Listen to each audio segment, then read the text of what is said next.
Kisah seorang anak muda yang bertemu bidadari. Maka orang tanya, seperti apa ceritanya? Dia bilang, satu waktu saya pulang ke negeri saya, di kotanya. Kemudian saya motivasi orang untuk berperang, berjihad. Disampaikanlah motivasi, ayat-ayat, hadis, kisah-kisah nyata. Sampai orang-orang pada termotivasi untuk berjihad. Dia bilang, setelah selesai saya pulang, besok saya ingin bentuk pasukan, bergabung dengan pasukan muslimin untuk berjihad. Ya. Waktu saya pulang ke rumah, dia bilang tiba-tiba ada suara perempuan depan pintu. Memanggil, wahai Abi Qudama, Abi Qudama. Dia bilang, saya baca, A'udzubillahi minasyaitonirrajim. Jangan sampai ini godaan syaitan. Perempuan malam-malam memanggil-manggil depan rumah. Dia enggak bilang, saya enggak mau buka pintu. Terdengar lagi suara kedua kali, Abi Qudama, buka pintu. Suara perempuan. Dia bilang, A'udzubillahi minasyaitonirrajim. Saya enggak mau buka ini, takut jadi fitnah, gitu kan. Terus perempuan itu rupanya nyaut depan pintu. Dia bilang, wahai Abi Qudama, bukankah anda yang memotivasi kami berjihad? Dan saya terpengaruh dengan itu. Saya ingin menyumbang sesuatu. Bukalah pintunya. Dia bilang, saya dengar orang ini mau nyumbang hubungan dengan jihad, saya buka pintu. Perempuan itu rupanya bercadar. Dia bilang pada saat saya buka pintu dan di hadapan saya, lalu saya alihkan pandangan saya dan saya katakan, apa yang akan engkau sumbang ibu? Dia bilang, sesuatu yang paling indah dari tubuh saya, hai Abi Qudama, adalah rambut saya. Saya memiliki rambut yang sangat bagus dan panjang. Maka saya sudah memotongnya dan saya sudah membentuknya supaya menjadi tali kekangan kuda. Maka saya minta agar rambut saya ini engkau jadikan tali kekangan kudamu, agar minimal rambutku ikut berperang. Abi Qudama bilang, saya heran dengan imannya ibu ini. Luar biasa ini. Gak pernah ada orang terfikir seperti itu. Rambutnya panjang, lebat, tebal, dipotong, lalu dibuat sedemikian rupa sehingga bisa menjadi tali kekangan kuda. Gitu. Pakailah ini Abi Qudama. Abi Qudama bilang, baiklah, diambil. Pada saat sudah diambil, Abi Qudama mau tutup pintu, dia bilang, sebentar, masih ada satu lagi Abi Qudama. Dia bilang apa? Suami saya mati syahid. Dan semoga Allah terima. Semoga juga kami disatukan di surga. Dan dia mewariskan seorang anak laki-laki yang mirip seperti dia. Maksudnya keimanannya, fisiknya, segala macam. Saya harap anda tidak menolak anak saya besok ikut berjihad. Kata Abi Qudama, baiklah. Tutup pintu, besok pagi habis sholat subuh, habis syuruk, menjelang duha, berkumpullah orang-orang yang mau ikut jihad untuk bergabung dengan pasukan muslimin. Setelah Abi Qudama bilang, saya motivasi mereka, datanglah seseorang dari belakang saya berteriak, Abi Qudama, suara seorang laki-laki. Dia bilang, saya balik ke belakang. Waktu saya balik, saya seperti melihat matahari. Artinya, ada seorang laki-laki putih, tinggi, gagah, rambutnya indah, fisiknya kekar di atas kuda. Dia bilang, saya sendiri kagum melihat orang ini. Luar biasa secara fisik, membuat orang sudah kagum. Dia bilang, terus dia bilang, hai Abi Qudama, saya anaknya ibu semalam yang memberikan rambut kepada anda. Dan saya siap untuk ikut berperang. Dan wasiat ibu saya agar saya jangan pulang. Suruh mati syahid. Kata Abi Qudama, baiklah anak muda, kau masih muda. Gitu kan? Saya akan letakkan kamu di bagian belakang pasukan. Anak muda itu diam. Kata Abi Qudama, waktu perang lagi berkecamuk, tiba-tiba anak muda ini sudah ada di depan. Lalu saya lihat dia. Dan memang di pikiran saya dia bilang, cuma anak muda itu saja. Saya datangin dia, hai anak muda, mundurlah. Kamu masih muda, belum berpengalaman. Gitu kan? Saya khawatir atas dirimu. Dia bilang, wahai Abi Qudama, Allah berfirman, hai orang-orang beriman, kalau kalian bertemu dengan orang kafir, jangan kalian mundur. Allah bilang, jangan mundur, anda suruh saya mundur. Gitu. Gitu. Kata Abi Qudama, saya nggak bisa bantai ini karena dia pakai ayat. Gitu. Maka saya pun berada di sebelahnya sampai akhirnya karena perang lagi berkecamuk terpisahkan. Otomatis terpisahkan.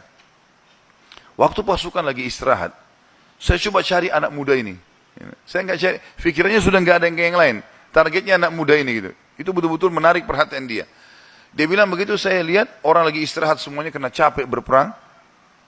Maka saya lihat anak muda ini sibuk menyiapkan makanan para mujahidin, mengikatkan tali kudanya, menyiapkan rumput kudanya. Pokoknya dia sibuk dengan itu. Maka Abi Qudama bilang, saya kagum melihat anak muda ini. Kemudian perang berkecamuk lagi. Berkecamuk lagi, yang kedua kali, kemudian pada saat lagi maju, saya lihat anak muda itu di depan. Saya datangin lagi, hai anak muda, ke belakang lah. Dia bacain lagi ayat. Wahai Abi Qudamah, Allah berfirman, hai orang beriman, kalau bertemu dengan orang kafir, jangan kalian mundur. Bagaimana Allah bilang jangan mundur, Anda suruh saya mundur? Abi Qudamah diam, tidak bisa bantah karena dikatakan ayat. Berkecamuk peperangan dipisahkan oleh prajurit yang saling serang satu sama yang lain, sampai ini tiba malam hari, waktu istirahat. Kata Abi Qudamah, dua pasukan istirahat, lalu saya cari, di mana anak muda ini, di kemah mana dia? Cari-cari sampai dapat kemahnya. Kata Abi Qudamah, waktu saya masuk dalam kemahnya, saya temukan anak muda itu sedang tertidur dan senyum. Senyum lebar gitu. Saya penasaran, anak muda ini lagi mimpi apa gitu. Dia bilang, saya tunggu sampai senyumnya sudah redah, kemudian saya tepuk, bangunkan. Hai anak muda, bangunlah. Apa yang kau lihat dalam mimpimu? Kata anak muda ini, demi Allah wahai Abi Qudamah, saya melihat saya masuk ke surga. Saya masuk surga, saya lihat taman-taman, saya lihat pelayan-pelayan, lihat luar biasa surga yang luas. Dan saya lihat seorang wanita yang sangat cantik, saking cantiknya sampai saya tidak sabar untuk menjamahnya. Gitu kan. Lalu dia mengatakan, belum waktunya hai suamiku. Padahal sebenarnya anak muda ini belum menikah. Ya. Lalu dia bilang, engkau, perempuan itu bilang, engkau akan bertemu dengan aku besok siang. Kata anak muda itu, setelah itu Anda bangunkan saya. Dan saya berharap Allah membuat saya mati syahid besok. Besok pagi dia bilang berkecamuk lagi peperangan. Saya temukan anak muda itu di depan. Terus dia menyerang musuh. Gitu kan. Sampai akhirnya peperangan selesai. Dan sudah menang muslimin. Korban banyak di musuh dan di orang muslim. Anak Abi Qudamah bilang target saya mengejar mana? Cari anak muda ini.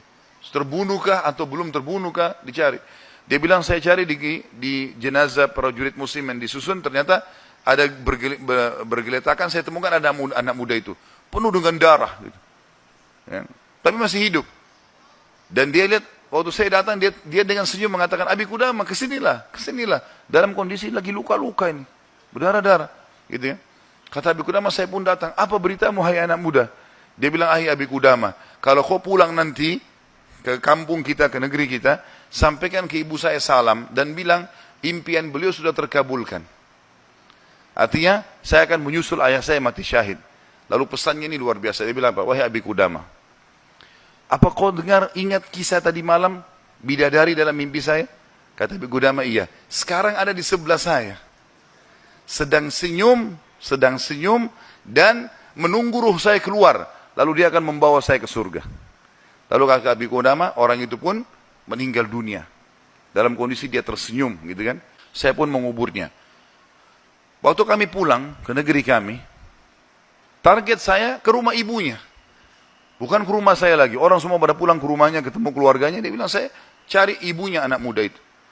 Begitu dapat rumahnya, saya ketuk pintu, dibuka. Ibu itu buka. Ibu itu begitu lihat, saya tahu Abi Qudamah. Dia bilang, wahai Abi Qudamah, apa kau datang berbelasungkawa, atau kau datang untuk membawa berita gembira?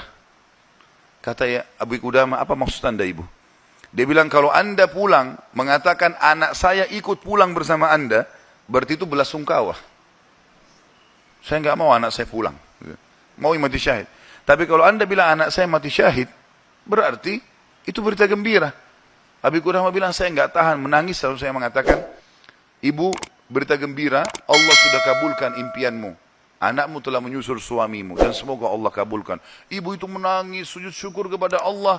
Gara-gara berhasil anaknya menjalankan perintah Allah.